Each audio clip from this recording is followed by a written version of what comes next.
ye Katikkiro wa Buganda omwami Charles Peter Mayiga munange yavuddeyo n'ayogera ku nsonga ya Pastor Joseph Sserwadda gye yavaayo awo emabegako n'ayogerako bunno ab'ekika ekimu basobola okubeera nga beewasa. Kavidiyo ngenda kuba nga bateerako awo mu biwulire byonna byonna bye yayogedde n'aka Pastor Joseph Sserwadda nako nja kuba nga bateerako awo mu maaso, naye nga gwe n'atanaba subscribinga mukwano kusaba osooka osubscribinge wano eno ku Meron K News, liking eno video, sharinga, commentinga, tekako notification bell ako wakadde bwetekayo videos obeere nga tozisubwa.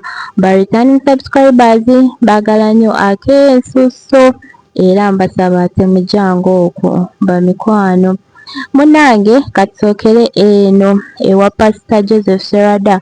Munange Pastor Joseph Sserwadda yavaayoko awo emabegako si bbanga ddene munange yali abuulira mu kyaki ye era ye n'agamba bunno ab'ekika ekimu bino mbu mwena mweddiranga mweddira mamba buno musobola okwewasa kubanga Bible yo terina weekigaanira, era n'atuwaawo ne example omukubi w'ennanga mu kyaki ye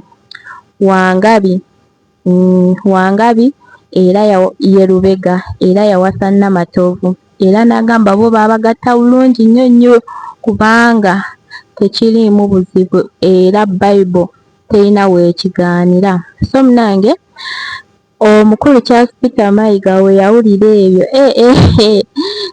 baali bamukwata ewaluma. So munange yavuddeyo n'agamba mbuno ye yeewuunyiza Pastor Joseph Sserwadda bwe yamwewuunyiza okuvaayo n'ayogera ebigambo weebityo n'agyevuna ebyobuwangwa n'agamba mbuno era abadde nga muwa ekitiibwa naye yamwewuunyiza nnyo we yavuddeyo n'ayogera bw'atyo n'agamba mbuno kirabika Pastor Joseph Sserwadda tamanyi Bible bulungi.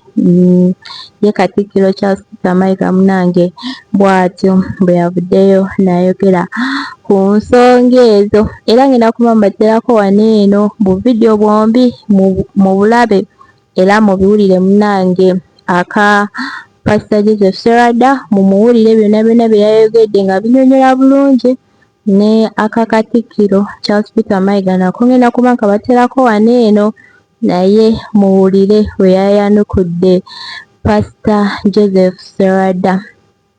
So bamikwano ku videos buno ngenda kuba mbubalekerako naye nga mubeere bulungi mweraba. Wanakuba ennanga aliwo ono yimirira gwani siwulidde gwe Lubega eyo no ye Lubega omukyala yani ye Namatovu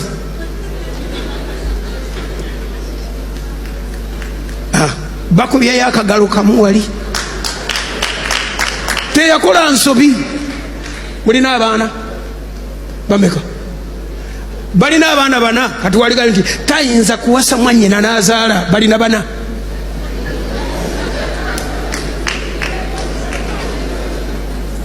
Osobola okuwasa omuntu eyeddira omuziro gwo.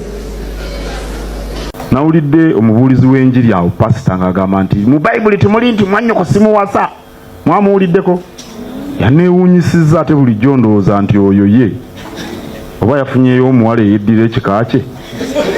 Manyi bwe bakola ne balyoka bataputataputa ebintu okwanguyiza ebintu. Obuwangwa bwaffe toyinza kuwasa wa kika kyo. Oba ne Bayibuli tagitegeera bulungi. Yaneewuunyisizza.